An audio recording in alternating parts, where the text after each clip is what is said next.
Golden light, rich as honey, poured down from Italian crystal chandeliers, spilling across tables draped in white silk, glinting off crystal wine glasses and porcelain plates rimmed in gold. The restaurant was called La Valette, perched at the center of the city's wealthiest district, a place known less for food than for status. No one came to La Valette to eat their fill. They came to be seen, and to see themselves reflected in the gazes of others. Gazes that confirmed, yes, you belong to the upper tier.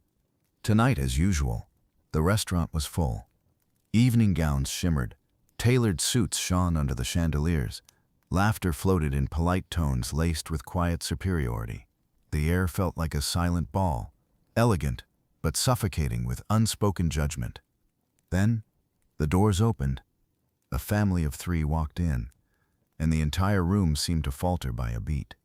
The mother, nearly 50, was Dr. Clarisse Rowe, a tall, slender black woman with her hair tied low in a neat knot, wearing a modest gray linen dress, no designer handbag, no diamond watch, just clean flats and a simple silver necklace from her student days.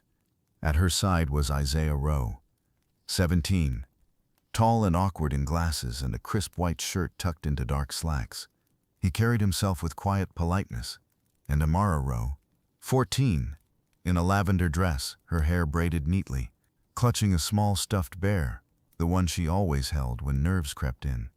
The 3 of them entered La Valette like visitors from another world. The chandeliers reflected off their dark brown skin, making them seem apart from everyone else. Eyes slid over them. Some are curious, some cold. They were guided to a small table by the window, the kind reserved for last-minute bookings or guests deemed unimportant. Clarisse settled in, smoothing the napkin over her lap. Isaiah kept his eyes down, trying not to meet anyone's stare. Amara whispered, "Mom, this place looks really expensive." Clarisse smiled. "Yes, but tonight is special, isn't it? I promised you both." It was their first time in a fine dining restaurant, not because they'd never dreamed of it, but because they'd never had the chance. Most meals had been takeout boxes, cheap diner plates, or discounted pizza on weekends. Tonight was different. Tonight was a gift for herself and for the children who had walked with her through every hardship. Wait a second. If you liked this video, please like, comment, and subscribe. It really helps us. A waiter approached.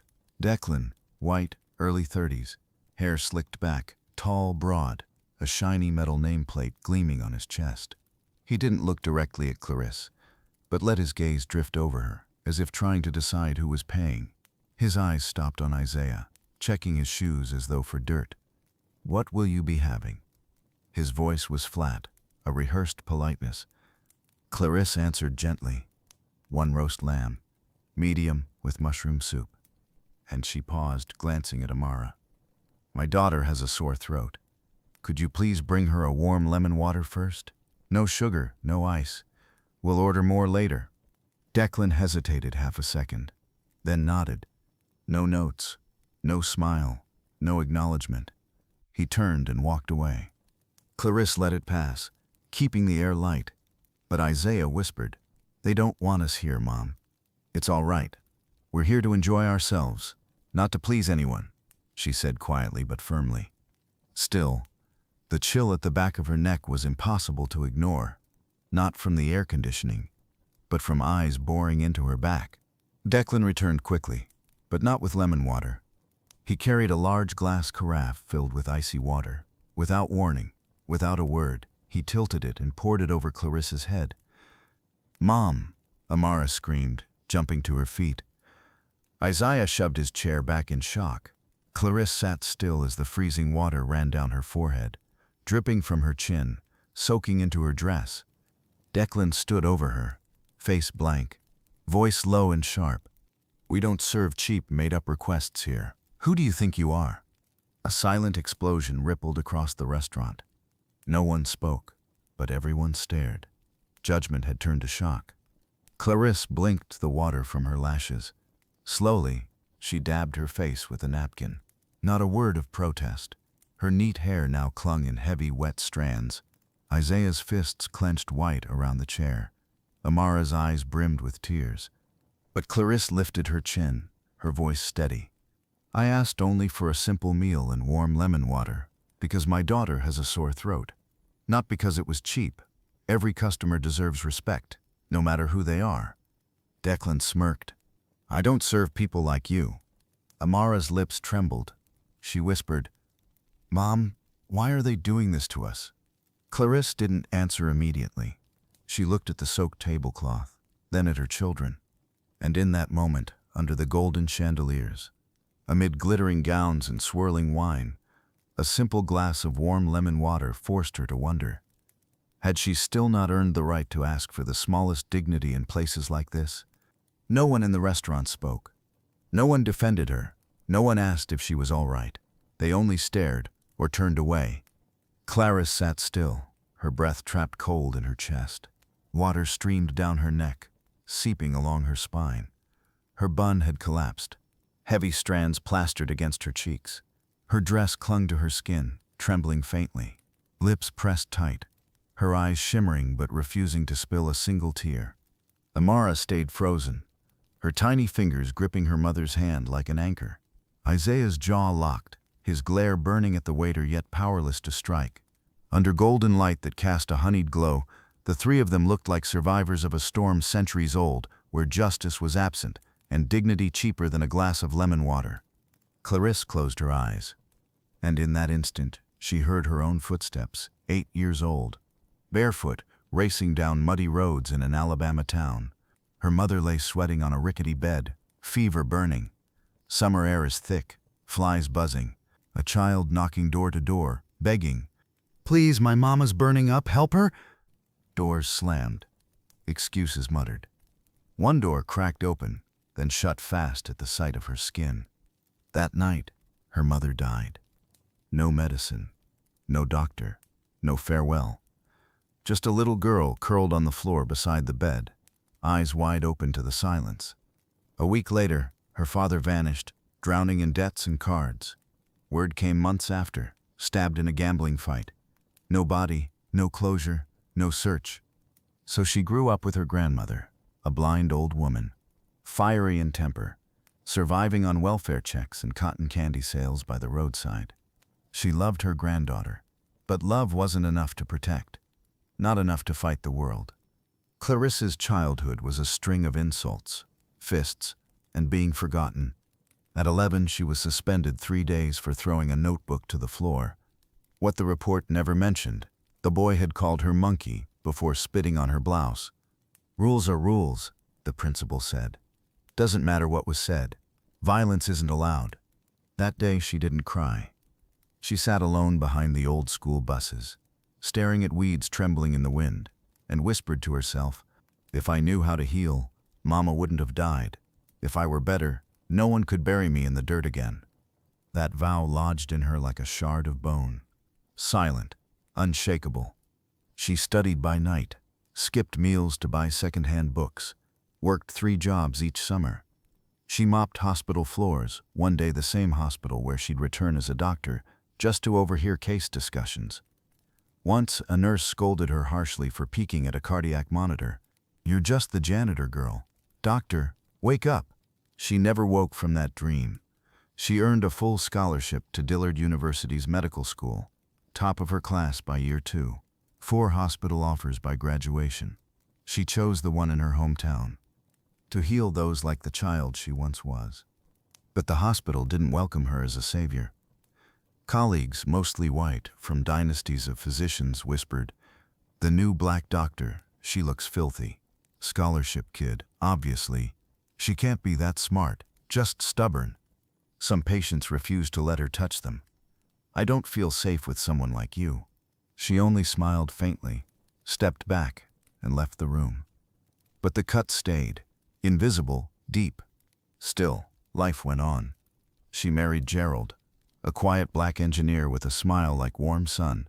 They had 2 children, Isaiah and Amara. Life wasn't luxurious, but it was steady, gentle. Until one rainy afternoon, a truck ran a red light. Gerald's car crumpled like foil.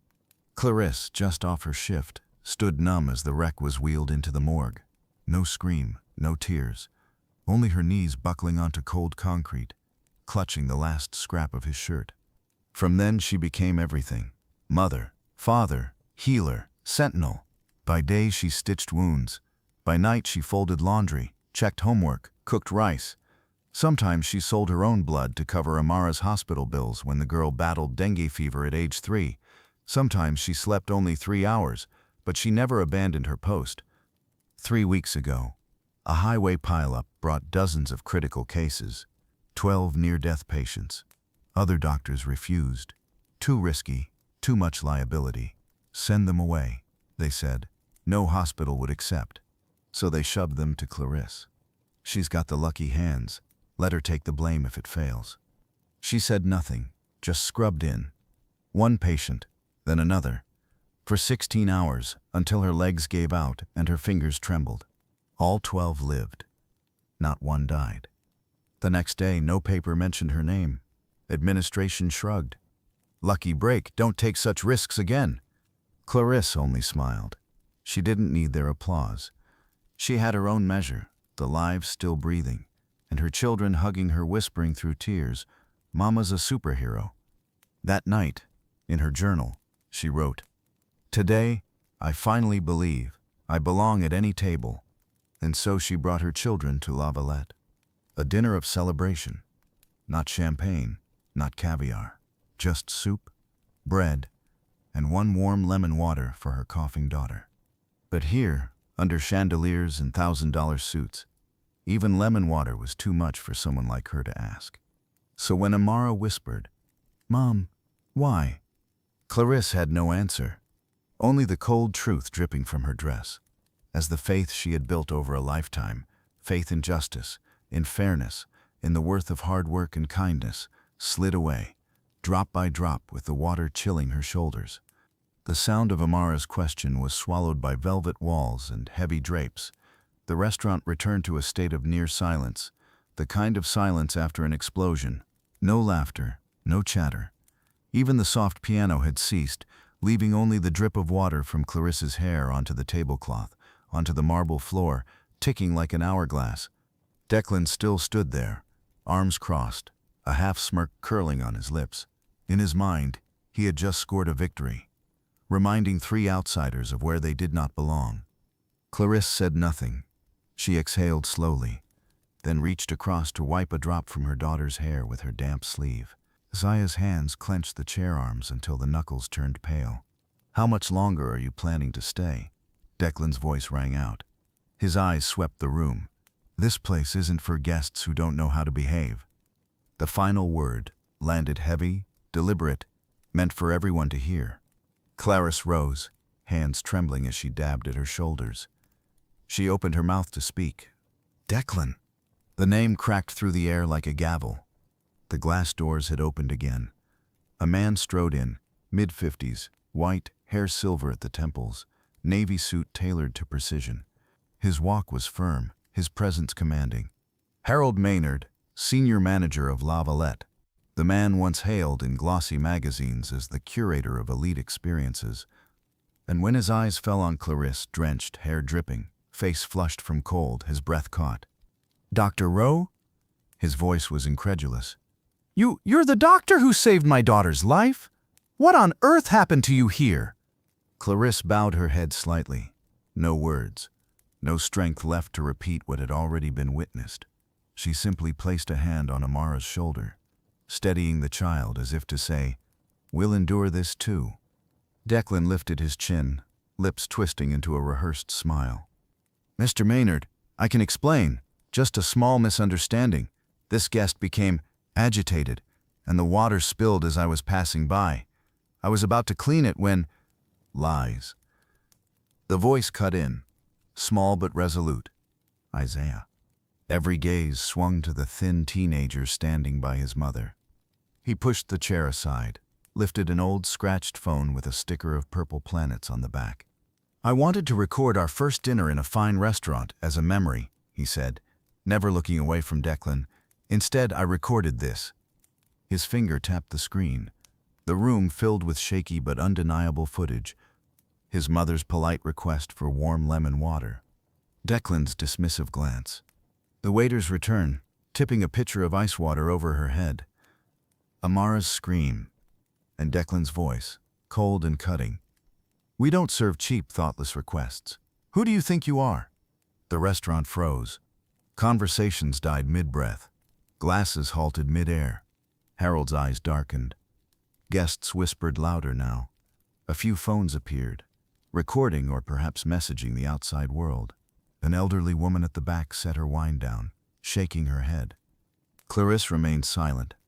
She didn't need to speak. The truth had already spoken for her. Harold turned. His voice was low, edged in steel. "Declan, you're fired. Permanently." "But sir, I don't repeat myself." Declan faltered, scanning the room for an ally. None came. Eyes slid away, or met him with contempt colder than the water he had poured. His mouth opened, then shut. He turned on his heel, footsteps echoing sharp and brittle as glass, shattering the arrogance he once wore like armor. The restaurant was dead quiet. No one lifted a fork. No one sipped a drink. The air felt heavy, as though every soul present had witnessed something they couldn't erase, and now had to wonder whether to feel shame or gratitude that it hadn't been them. Harold faced Clarisse again. He pulled a handkerchief from his pocket, his expression thick with remorse. "Dr. Rowe, I am so deeply sorry. If only I had been here sooner." Clarisse accepted the cloth. And for the first time that evening, she raised her eyes to meet another's. No accusation, no plea, just a long, unwavering gaze, one that pressed a question no one in the room could answer. Why must the truth wait for evidence before it is believed? The next day, no one could have imagined that a story beginning with a single glass of lemon water would spread so far, so fast.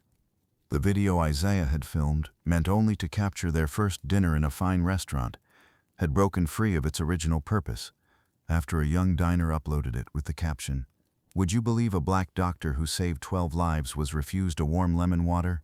It went viral. Within 24 hours, the post surpassed 2 million views, igniting like wildfire. The public awoke in fury. On screen, the image of a black mother, hair dripping, face composed despite humiliation before hundreds, emerged as an icon of resilience. People weren't just watching, they were outraged, especially communities of color, who knew too well the quiet cruelty of being treated as invisible in spaces reserved for the privileged. Headlines blared across news sites. "A glass of lemon water, and dignity denied. The doctor who saved 12 lives, shamed over the simplest request. The truth behind Lavalette's glittering lights." But the article that spread the fastest came from an independent outlet. "Black doctor who saved 12 lives humiliated at luxury restaurant for ordering lemon water." Beneath it were stills clipped from the video. Clarisse drenched, Clarisse standing tall, Clarisse calmly wiping her face as Declan sneered. And finally the three of them, mother and children soaked, hand in hand, leaving under 100 silent stares. The comments roared like a storm. "I'm an ER nurse. I watched Dr. Rowe work 16 hours straight after that highway pileup. She's the reason my son is alive. My daughter was one of those 12.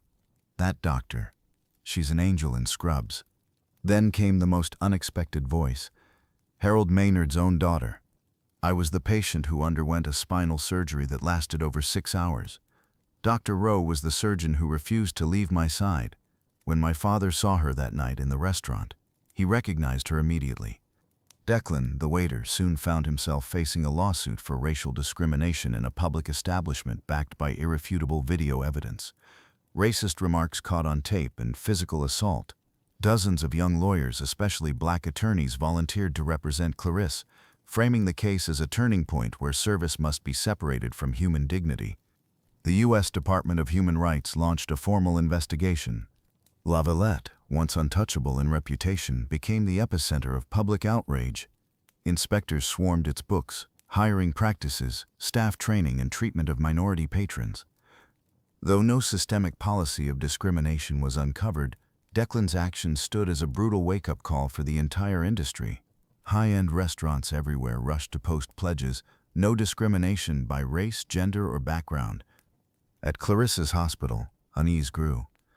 For years, colleagues had silently offloaded their most dangerous cases onto her. Now, under the public's burning eye, That complicity weighed heavily. In a staff meeting, senior doctors kept their gazes down. Nurses who once dismissed her with whispers sat wordless as online comments crowned her the doctor of justice and the one who stands at the edge of life and death without prejudice. Apologies surfaced, unspoken, but tangible. Shift schedules adjusted, workloads shared. For once, Clarissa's sacrifices weren't exploited, but she said little. She only smiled faintly and showed up to work on time, as always. Meanwhile, online, a wave was rising. Thousands swapped their profile photos for the still of Clarisse wiping her face with a napkin. No rage, no tears, just calm defiance. A hashtag was born. Just one lemon water. Just one warm lemon water. Just one act of respect. It trended to the very top. Artists sketched the three figures beneath Lavalette's chandelier, lit like the central characters of a modern morality play about prejudice and dignity. Brands joined in. Whether a guest orders lemon water or champagne, they deserve respect. A glass of lemon water is never too much, if it comes from respect. On Saturday morning, Clarisse walked into a small neighborhood clinic, lab coat buttoned, silver laurel pin on her chest. Patients came, elderly, children, neighbors, strangers, not just for checkups, but to say thank you. A young boy, hands trembling, held out a paper cup. Inside, warm lemon water. My mom said, "This is what superheroes drink." Clarisse smiled. She took a sip. And for the first time, the lemon water was warm. Truly warm. Close. Just one glass of lemon water, seemingly small, yet enough to expose an entire system of injustice.